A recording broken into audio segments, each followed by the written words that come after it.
Hola, buenas tardes a todos. Hoy estamos tardeando con la Facultad de Ingeniería desde la Vicerrectoría de Investigación. Doy un saludo muy especial a los panelistas y al coordinador de investigaciones, Jorge Arí, por este espacio en el cual vamos a hablar, los panelistas van a hablar acerca de cómo se vivió la COP16 desde la Universidad del Bosque.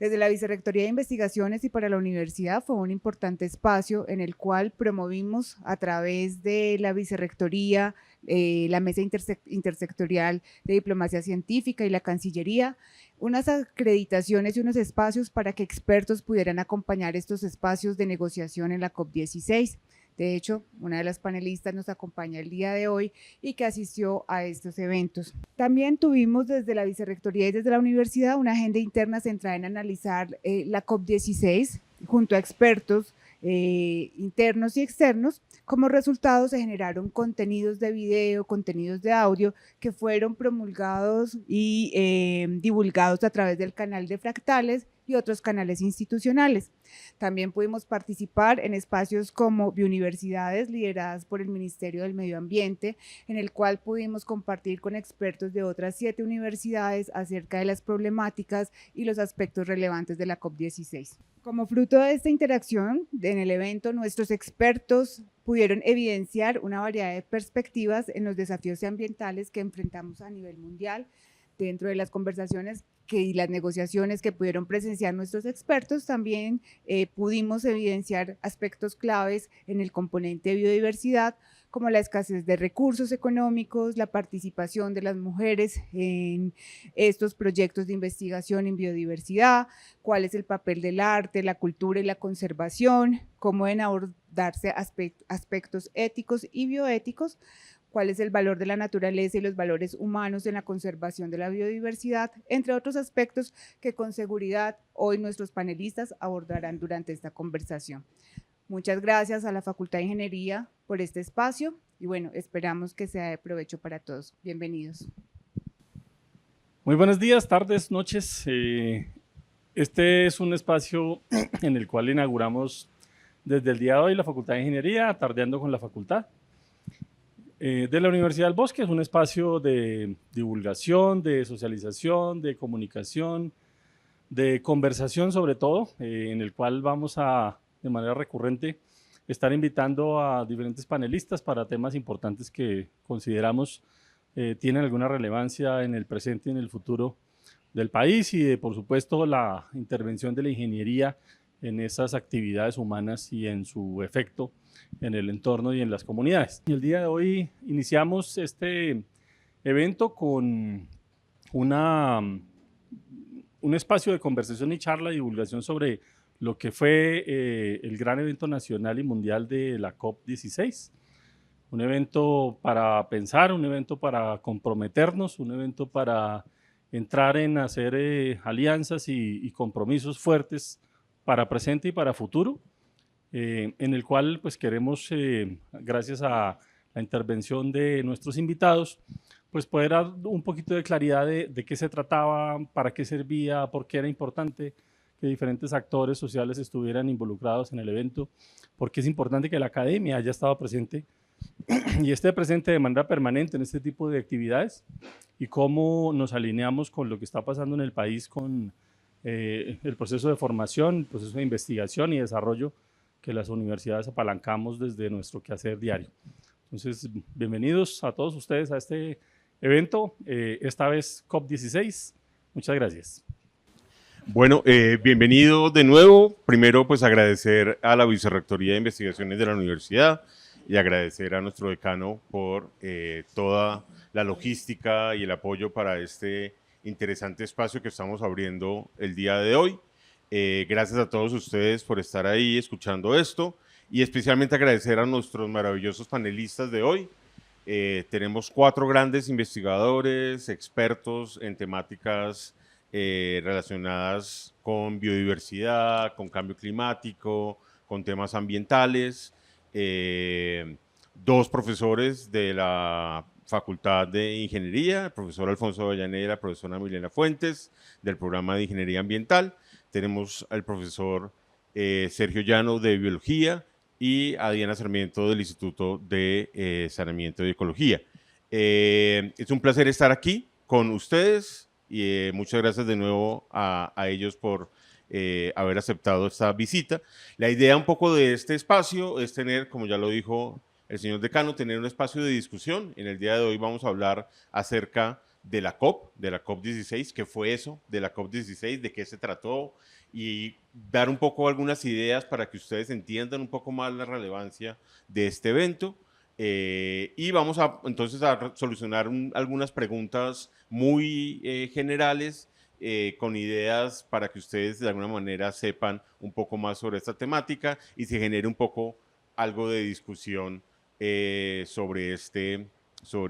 campo. Entonces vamos a empezar con una pregunta muy general y es, ¿de qué se trata la COP? ¿De qué se trata esta conferencia de las partes? ¿Por qué es importante y por qué estamos en este momento en la 16? O sea, ¿por qué se han hecho 16 reuniones ya sobre esta temática? Entonces, invito a cada uno de nuestros panelistas a que de manera muy breve, 2-3 minutos, nos cuenten un poquito esa percepción que cada uno tiene. Entonces empezamos con el profesor Alfonso. La COP16 es porque llevamos 32 años de la Comisión de la Biodiversidad y cada 2 años se celebra una conferencia de las partes a nivel internacional. Siendo Colombia uno de los países megabiodiversos del mundo, de los 10 más megabiodiversos, algunos hablan de que es el segundo, otros que es el tercero o cuarto, ya era hora de que celebrara una COP sobre la biodiversidad.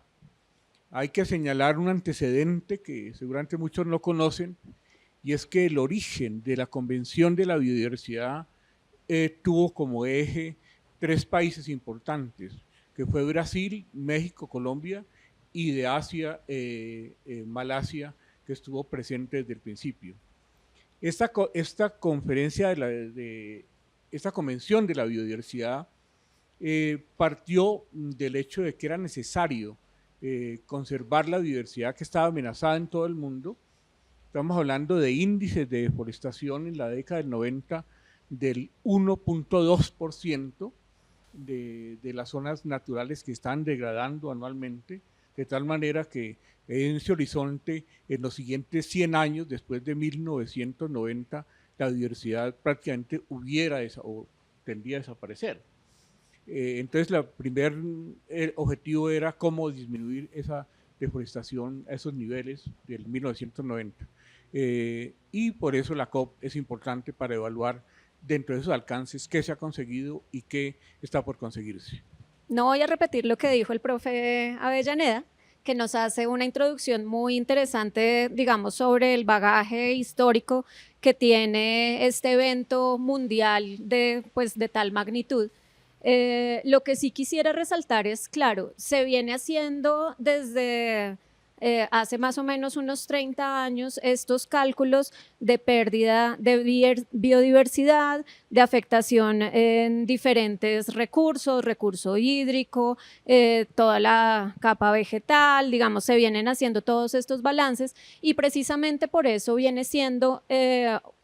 necesario hacer ese seguimiento y hacer ese seguimiento cada cierto tiempo, precisamente porque son situaciones que son muy dinámicas y muy fluidas y requieren este tipo de atención y no solamente de unos cuantos países que se reúnan, sino hacer un ejercicio de concentración realmente tanto de intereses como de países. Acá es un espacio donde no solamente se reúnen gobiernos, se reúnen también industriales y en este caso específico de la COP16 tuvo una particularidad que incluso los delegados del mundo pues reconocieron y fue precisamente ese llamado a que fuera la COP de la gente. Es decir, que tuviera una mayor participación de las comunidades, que se convocó no solamente al gobierno nacional, sino a los gobiernos locales para que participaran y efectivamente, estando allí, que tuve la oportunidad de participar, me enteré de cómo se articuló el trabajo entre organizaciones locales, entre el gobierno local. También quisiera destacar y recordar que esta COP se realizó en Cali, digamos que fue un evento que no se tenía planeado así, sino que esta COP se iba a realizar, se estaba organizando en Turquía, y debido al terremoto que sufrió Turquía, se tuvo la oportunidad de plantear otros lugares para realizarla. Cali, pues, y el gobierno nacional postularon la ciudad de Cali, y por supuesto fue una unión de recursos, de esfuerzos de todas las comunidades para que se pudiera realizar. Y allí ya en el terreno, pues esto fue muy evidente.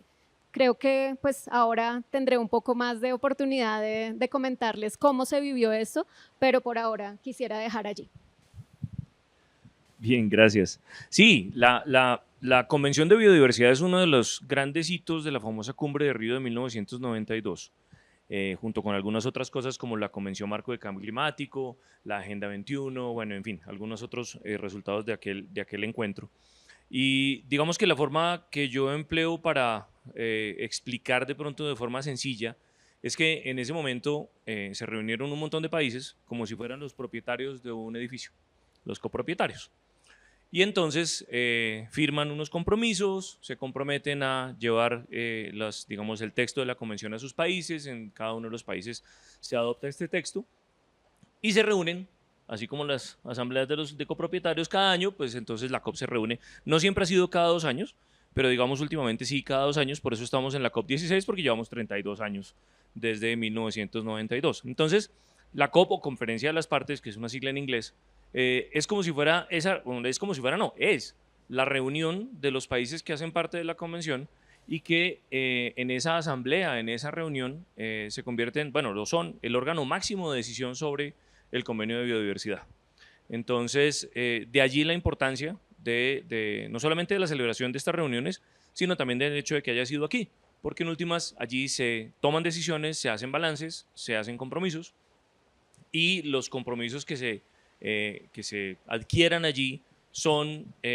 digamos, la hoja de ruta para que cada uno de los países los lleve, digamos, a sus propias jurisdicciones y entre todos termine cumpliéndose el objetivo de la conservación de la biodiversidad.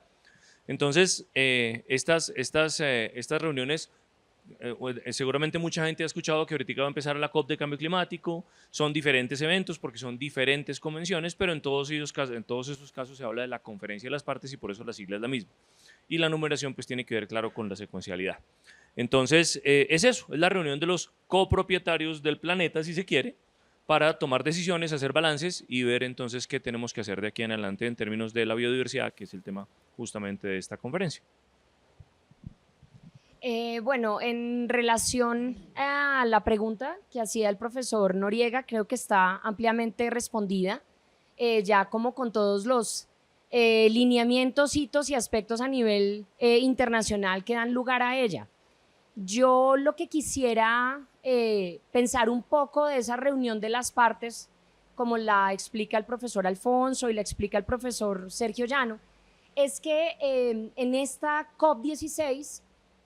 como lo resaltaba también la profesora Diana, hubo una participación realmente histórica, muy importante, de las comunidades, que son realmente el actor desde mi perspectiva principal para que haya realmente protección de la biodiversidad, o para que haya una conservación de la biodiversidad, o para que exista tal vez una gestión adecuada de la biodiversidad. Entonces, en este caso de lo que significa y de lo que implica a nivel político, digamos que es una situación que ya, si no entendíamos, podemos entender con las respuestas que han dado los profesores hasta el momento, pero lo que a mí nunca deja de llamarme siempre la atención, de preocuparme cada vez que estos eventos suceden, es que si bien sin duda alguna traen un sinnúmero de situaciones positivas, yo siento que tienen que empezar a acelerar la toma de decisiones y sobre todo el hecho de poner en marcha los planes de acción y los programas, porque lo cierto es que una COP en 21 y la otra COP en 16, con sus temas centrales, siento yo que a pesar de que sean eventos a nivel nacional e internacional que transforman los territorios y que tienen influencias muy positivas, empiezan también a generar por el otro lado como alguna serie de frustraciones, si se pudiera llamar así, porque esos programas y esos planes no caminan a la velocidad del deterioro de la naturaleza. ¿Cuáles son esas principales ganancias de haber hecho la COP16 en Colombia? ¿Qué ganó el país? ¿Qué ganamos con haberla hecho aquí y en no haberla hecho en Turquía, como nos mencionaba Diana? ¿Qué ventajas sacamos de eso? ¿Qué obtenemos de haber hecho toda esa inversión en tiempo, en dinero, en logística, de haber traído tanta gente para reunirnos aquí en nuestro país? Creo que la principal ganancia es que hubo una educación ambiental integral alrededor de la biodiversidad. O sea, no en un evento se consigue que 1 millón de personas que estuvieron en la COP discutiendo durante 10, 11 días el tema de biodiversidad, eso caló en la ciudadanía y caló de una manera muy positiva. Creo que fue la principal ganancia. La segunda ganancia es que el gobierno nacional, durante 3 meses antes de la COP, realizó seminarios a nivel regional y a nivel local que lograron agrupar alrededor de unas 30.000 personas que participaron en los seminarios. Nosotros estuvimos en algunos de ellos discutiendo la temática y esos seminarios condujeron a la formulación de la Política Nacional de la Biodiversidad, el Plan de Acción de la Biodiversidad 2030 exactamente, que parte de 3 elementos importantes para reflexionar. Primer elemento, Colombia tiene el 59% del territorio continental en donde el paisaje natural ya no existe. 59%. Hablando de que la zona territorial de Colombia son 113 millones de hectáreas, estamos hablando que alrededor de 70 millones de hectáreas ya han perdido su condición natural en Colombia. Y esto es preocupante porque hay indicadores muy específicos. El bosque seco tropical que cubre los ecosistemas del Alto Magdalena, del Alto Cauca, solamente queda el 15%. El bosque alto andino, que cubre obviamente las zonas altoandinas por encima de los 2.500, en Colombia queda el 25%. De tal manera que estamos hablando de que no hay especies en vía de extinción solamente, sino que hay ecosistemas en vías de extinción. Y eso es preocupante. Esa reflexión es interesante porque llevó a plantear que el Plan de Acción de la Diversidad tiene unos retos que es importantes para Colombia. ¿Cuál es el reto primero? Que Colombia, a Horizonte 2030, tiene que haber establecido como áreas protegidas 30 millones de hectáreas. En este momento hay áreas protegidas, el profesor Llano me puede corregir, alrededor de unas 20 millones de hectáreas. Y necesitamos tener 30 millones de hectáreas al 2030. De tal manera que 10 millones de áreas, de áreas protegidas. Colombia tiene que avanzar en unos proyectos de gobernanza sobre los 23 metas planteadas en la Convención de la Diversidad y particularmente en 12 que se plantean para Colombia dentro de esas 23, que implica hacer una inversión en recursos para cumplir las 4 metas y los 23 indicadores que está propuestado que sea de 75 billones de pesos. De tal manera que es una cosa muy ambiciosa, ya está programada para hacerla por regiones, hay pactos alrededor de esto y pienso que esa es una ganancia sumamente importante. Yo dejaría, digamos, ahí señalar una tercera ganancia, es que se reconocieron que las zonas conservadas en Colombia están fundamentalmente donde en el lenguaje de Faz Borda están 3 de los pueblos fundantes de Colombia: los indígenas, los afrodescendientes y los campesinos. Bueno, sí, hay muchos niveles en los que se podría leer esa pregunta y precisamente uno podría verlo a nivel de los gobiernos y de las políticas, que era un poco lo que mencionaba el profesor Avellaneda. Y también creo que el primer punto que él tocaba es clave en términos de que estos acuerdos y que estos encuentros no se queden simplemente en estas mesas de trabajo de los gobiernos y estos acuerdos que se hacen a puerta cerrada, sino que puedan las personas participar de estos procesos, tanto de los procesos de discusión como de la educación misma, que hace parte precisamente de reconocer que la biodiversidad es un tema básico para nuestra existencia, clave para todos, y que desde los niños hasta los ancianos todos tenemos responsabilidad allí. Entonces, eso es una cosa muy importante. Yo creo que también a nivel de Colombia hubo y precisamente en términos de la participación de las comunidades, hubo no solamente el reconocimiento de la agencia de los pueblos indígenas, de los pueblos afro, incluso de los campesinos que tuvieron un espacio allí en los diferentes escenarios de reunión para manifestar sus necesidades, manifestar también cuáles son sus fortalezas en términos de la lectura del territorio y de las prácticas que vienen haciendo, también prácticas de conservación de la biodiversidad, e incluso sirvió para que Colombia se mostrara como ejemplo ante otros países. Recuerdo estar en un espacio donde Chile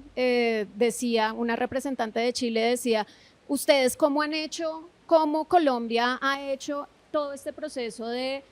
constitución de las áreas protegidas? ¿Cómo se puede ampliar esas áreas protegidas? Nosotros necesitamos aprender y nosotros necesitamos también todas esas experiencias que nos sirvan para implementar en nuestros países. Entonces,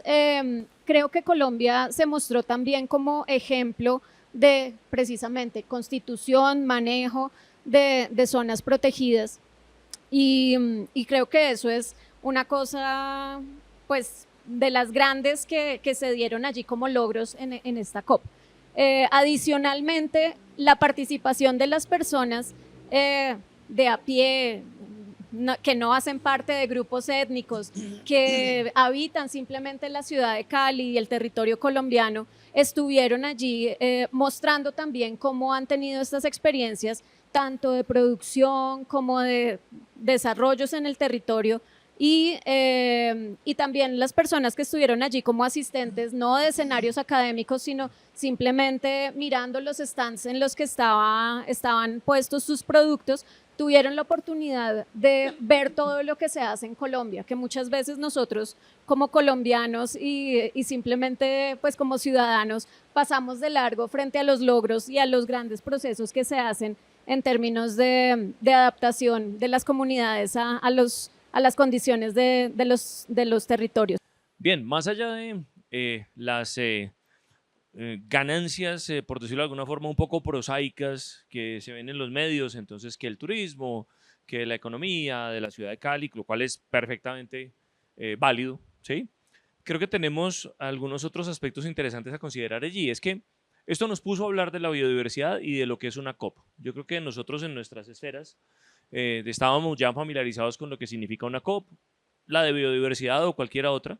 pero esto digamos que puso en boca del ciudadano del común colombiano el tema, ¿sí? Eso ya es una ganancia, mucha gente no sabía de qué se trataba el asunto.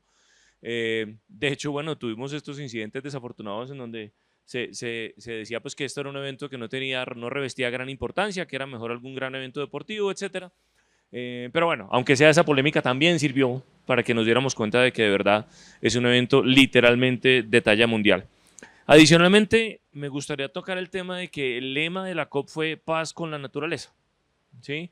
Y esto en un país como Colombia, que más allá de la alta biodiversidad que tiene, que es reconocida, como decía el profe Avellaneda hace un rato,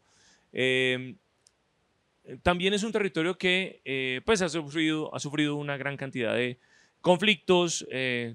problemas internos, etcétera, etcétera. Y me parece que ese lema de paz con la naturaleza de alguna forma nos llevó a pensar que justamente la paz depende de la naturaleza y de alguna forma la naturaleza depende de la paz. Y en un país con una historia como la que tenemos nosotros, ese vínculo entre naturaleza y paz, creo que fue muy importante haberlo resaltado en este escenario. Por otro lado, claro, no se puede dejar de lado la visibilidad que tuvo Colombia y la ciudad de Cali a nivel mundial. Naturalmente, pues esta COP, como todas las otras, claro, han sido noticia en todas partes del mundo y mucha gente seguramente que no tenía ni la más remota idea de dónde quedaba Colombia, dónde quedaba Cali, algo por lo menos escuchó. Y si estaba interesado en temas relacionados con biodiversidad, pues eso en últimas también nos pone un poco en el foco del mundo por un momento. Y yo creo que, como decía Andy Warhol, habría que aprovechar esos 15 minutos de fama de alguna forma, que de hecho ya se está haciendo, ¿no? Ya como producto de algunos de los compromisos de la COP ya hay algunos aportes de gobiernos de diferentes países hacia Colombia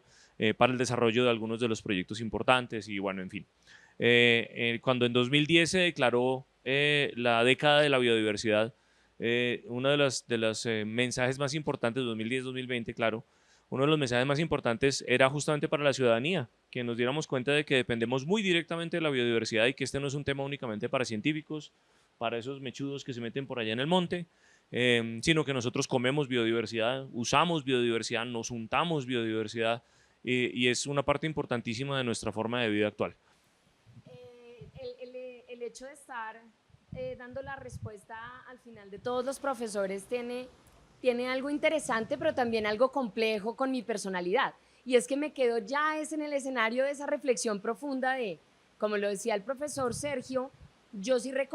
tengo que reconocer que para mí es muy incómodo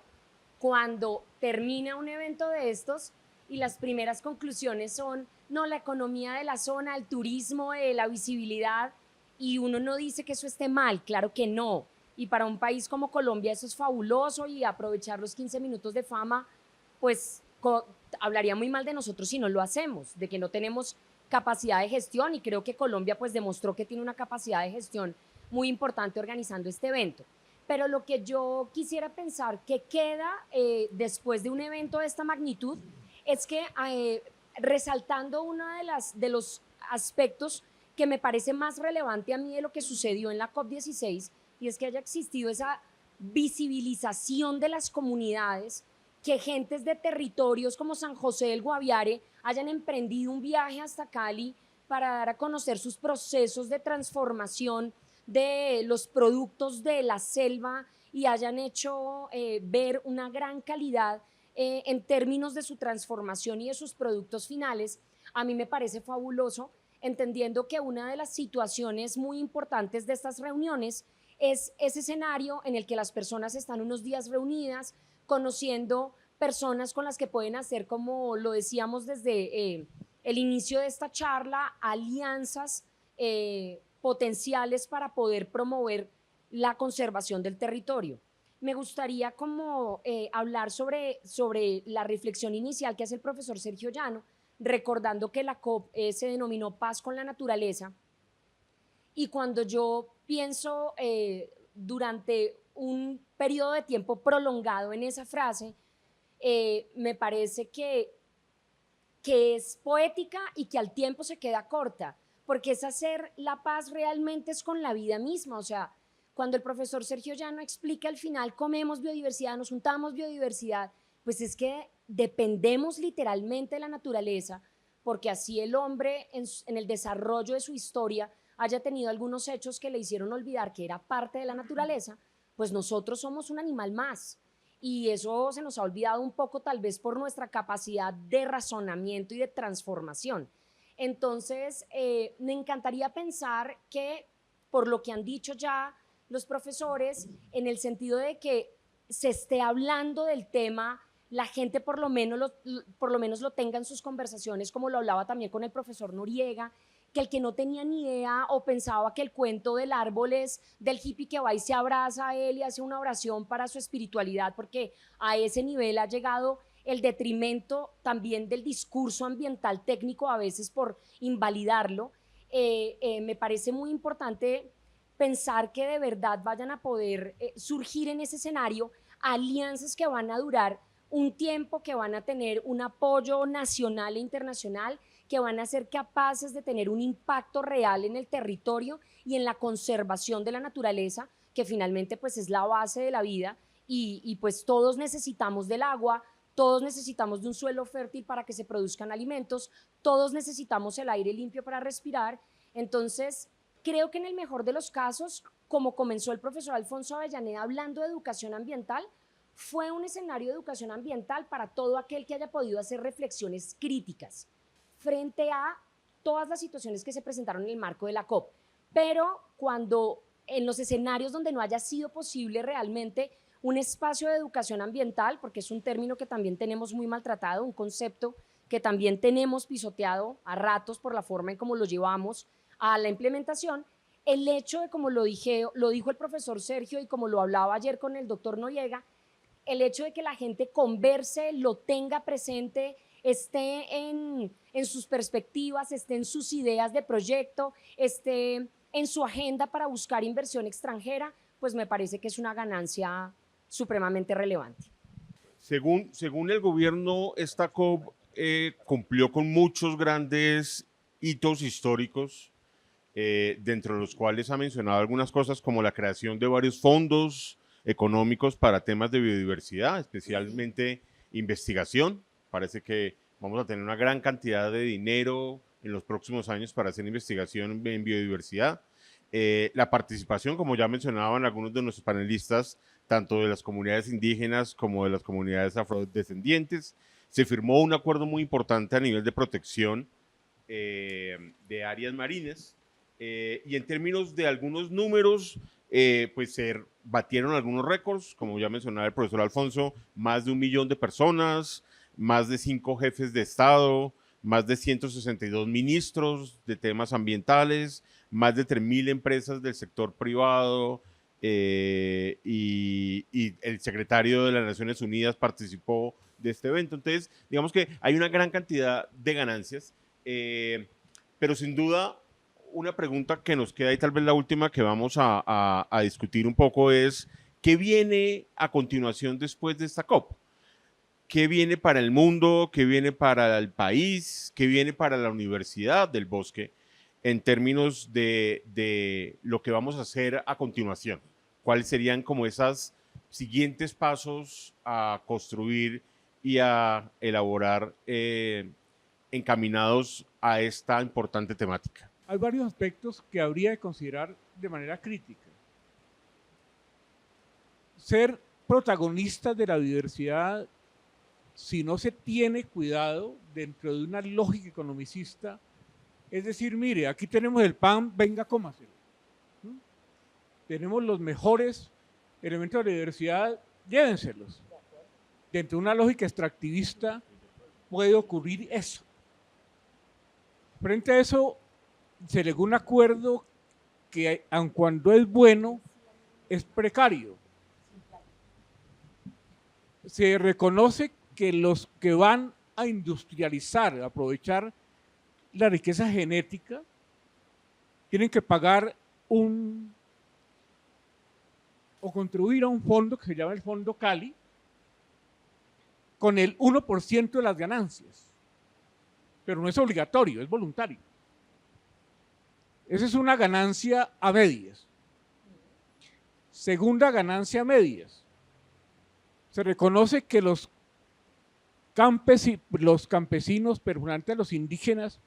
y los afrodescendientes van a participar en órganos decisorios de la COP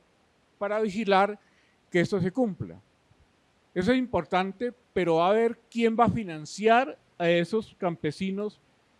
a esos indígenas, a esos afrodescendientes para que asistan a la COP y a los órganos de decisión.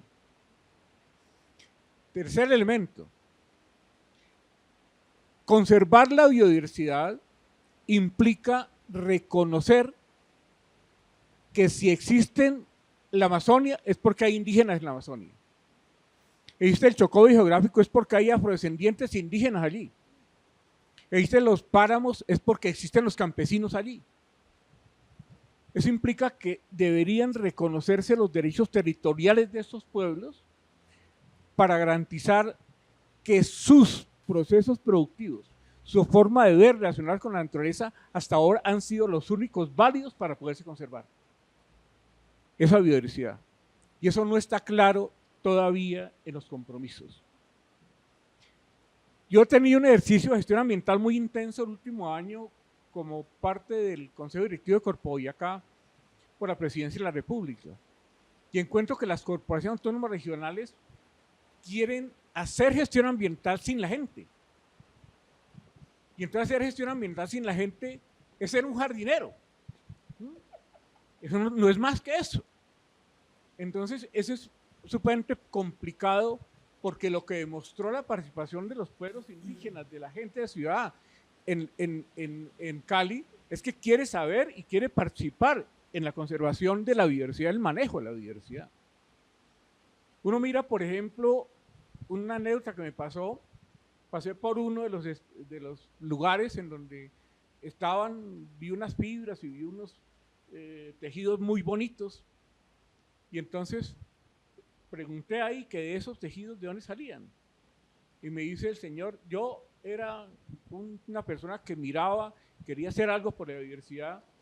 y encontré que las hojas de la piña las botaban, que la gente come la piña y bota la hoja de la piña. Y entonces yo vi que eso era como muy fuerte, la hoja de la piña, porque incluso uno quitarle la hoja de la piña necesita un buen cuchillo, ¿sí? Sí. Entonces recogí, establecimos con algún grupo de gentes cómo podíamos sacar la fibra, y las zapatos, tenis que usted ve ahí, me decía, estos tejidos, estos pantalones son del tejido de la fibra de la piña. Entonces, maravilloso, ¿sí?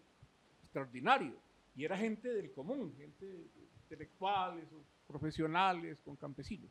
Entonces, es un punto. Pero hay una cosa preocupante, supremamente preocupante en esto de la biodiversidad. Es la erosión genética. La erosión genética, y me corrigen los biólogos, cuando yo tengo monocultivos transgénicos, como el que estamos trayendo con maíz, con caña, con papa, ya tenemos, por ejemplo, en el caso de la papa, una papa que no necesita florecer para madurar. Y entonces, si no florece, entonces la papa que sale es estéril. Y entonces depende de que yo al dueño de la papa tengo que volverla a comprar al mismo dueño de las semillas. Y si esa erosión genética está cerca, con grandes monocultivos de los bosques naturales, de los sistemas naturales, va a generarse por la transferencia biótica y las cadenas bióticas, alteración de los genes, y se va a erosionar genéticamente la biodiversidad. Entonces, es muy complicado esto porque no hay un reconocimiento todavía de esos procesos de erosión de la biodiversidad. Ahí está el papel de la universidad, preguntar al profesor Noriega. ¿Qué puede hacer la universidad? Pues mirar cómo diablos vamos a investigar que haya una conservación creativa de la biodiversidad, cómo vamos a generar paquetes a partir del conocimiento ancestral de los pueblos indígenas y campesinos y afrodescendientes para poder replicar esos métodos en la producción y conservación de la biodiversidad, antes que traer monocultivos, antes que introducir especies de fuera para enriquecer supuestamente la diversidad cuando estaríamos erosionando la diversidad. Yo dejaría como dos apuntes alrededor de eso. Sí, yo quisiera rescatar lo que dice el profesor Avellaneda en términos de lo que se está viviendo en este momento. Ha sido llamada una triple crisis mundial: la pérdida de la biodiversidad, todos los cambios climáticos que están sucediendo, y en este momento se me va la otra, y la tercera, y todo el tema de contaminación. Entonces, cuando hacemos foco sobre esta situación, Eso, digamos, es una mención y es un concepto que ha acuñado la ONU en términos de analizar y de tratar de establecer lo que está pasando y estas situaciones límite que estamos viviendo en este momento en el planeta. Desde los estudios sociales se habla de una crisis civilizatoria, incluso de una crisis de sentido. Y yo creo que es hacia allá que la academia y todas las comunidades que quieran participar, que quieran unirse en este análisis y en esta postura crítica frente a lo que sucede y lo que vivimos en la cotidianidad, deberíamos estar poniéndonos frente a lo que está pasando, frente a ese modelo de producción, esta crisis de sentido, cómo afrontarla. Y yo creo que decía el profesor Avellaneda en una charla en días pasados también, en términos de la COP y de lo que implicaba esa lectura de la biodiversidad, que la universidad ha venido trabajando en un modelo que precisamente se anticipa a toda esta crisis y que habla de cómo mirar desde diferentes perspectivas lo que sucede y cómo mirarlo desde la academia y cómo mirarlo con las comunidades, cómo darle sentido a todo lo que está sucediendo. Yo creo que el enfoque que tiene la universidad y el enfoque de la educación que ha venido construyendo durante tanto tiempo enriquece mucho el sentido de lo que se hace y para qué se hacen las cosas. Y el hablar del enfoque bio, psico, social, para nosotros tal vez es ya una cosa del día a día, pero creo que en términos de la formación y también de la misión de la universidad, de también intercambiar esto con otros, de darle relevancia a las experiencias de los territorios, a las formas en que han venido adaptándose a estos cambios, leyendo esos cambios en el ambiente, en el clima, en la lluvia, en todas las temporadas que tienen que vivir y afrontar para lograr sacar sus productos. Deberíamos escucharnos y deberíamos tener también ese tipo de intercambios que nos permitan intercambiar metodologías, que nos permitan intercambiar miradas también sobre lo que sucede no solamente en la ciudad, sino en los campos, que también es allí donde la biodiversidad está presente. Bien, complementando lo que ya comentaron el profe Alfonso y la profe Diana, a mí me parece que el trabajo que viene es cuesta arriba. En estas, digamos que estamos como todavía en la euforia del éxito, que lo fue, de la COP16 aquí en Colombia, en Cali, etcétera, de algunas de las decisiones que se terminaron tomando, de algunos acuerdos a los que se llegó. Desafortunadamente, seguramente dentro de 2 años estaremos, cuando se haga el balance de lo que ha pasado, seguramente va a haber algunas cosas que no van a haber sido cumplidas por parte de los países participantes o parcialmente, en fin. Y esto siempre pasa, digamos, esto no es producto de esta COP en particular, ni más faltaba, siempre pasa en todas estas grandes reuniones de países en donde los compromisos para la foto están a la orden del día, pero ya después cuando se trata de implementarlos la cosa puede ser más complicada. Parte de la discusión de la COP16 en Cali versó alrededor del marco global de la biodiversidad post-2020. Por ahí en 2010 en Nagoya, cuando se establece la década de la biodiversidad y el 2010 como el año de la biodiversidad, se establecieron las famosas metas Aichi, que era pues la idea era que los países las cumplieran a 2020. Algunas se lograron parcialmente, totalmente, en fin, y diferentes países lograron diferentes grados de avance. Ahora tenemos un horizonte incluso más allá de 2030, vamos para 2050. Y eso está bien, tenemos que saber para dónde vamos para saber qué camino tomamos, ¿verdad? Pero entonces, digamos que por ese lado el trabajo que queda es bastante arduo, y cuando consideramos el papel, uno de los roles que puede más bien cumplir la universidad en general y en particular la Universidad del Bosque es de ser un poco como ese transmisor de conocimiento.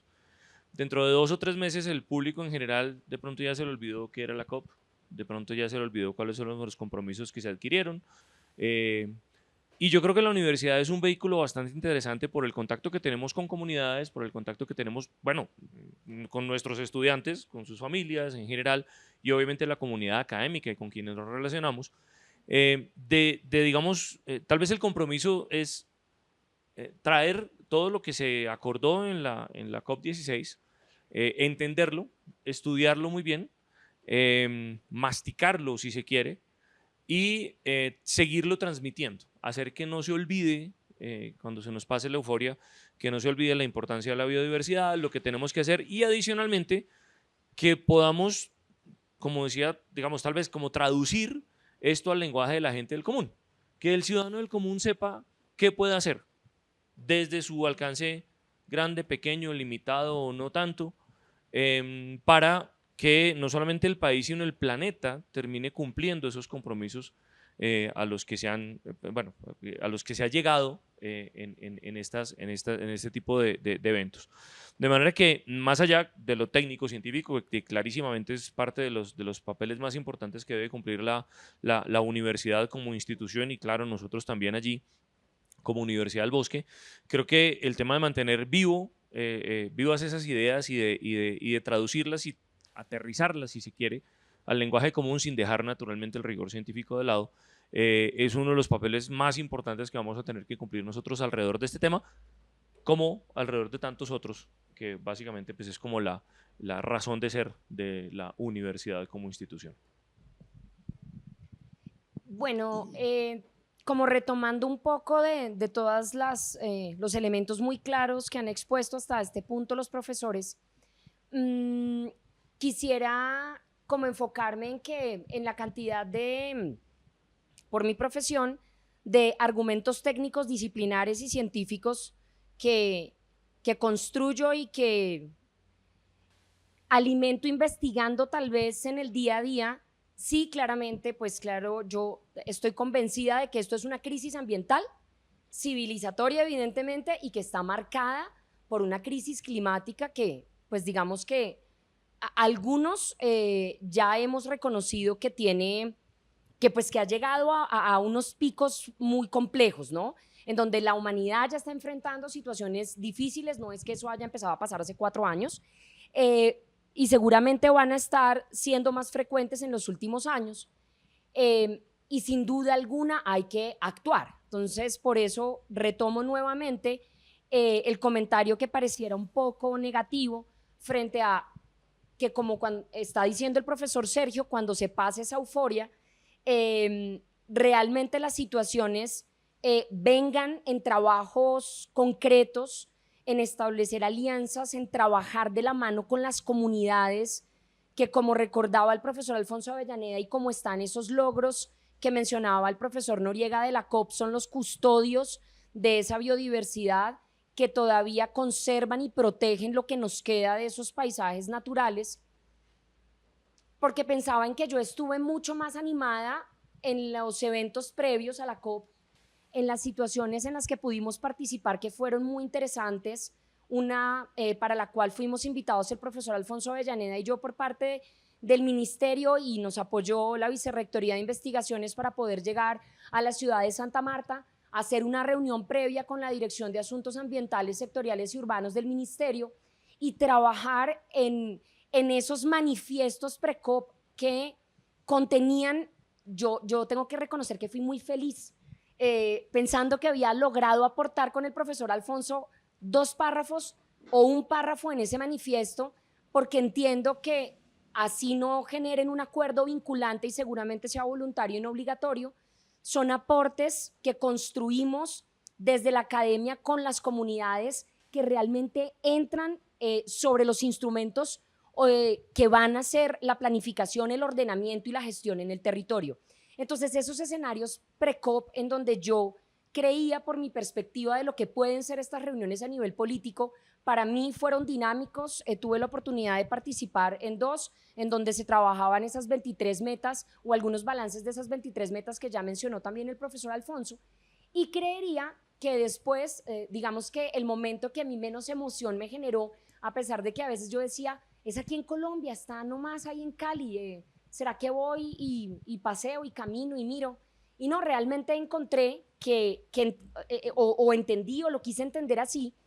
que esa oportunidad estaba para que esos tomadores de decisiones a otro nivel llegaran a acuerdos, tal vez para que las comunidades de esos lugares alejados donde a veces no hay ni siquiera presencia del Estado de Colombia, llegaran allá y se visibilizaran, se reconocieran cosas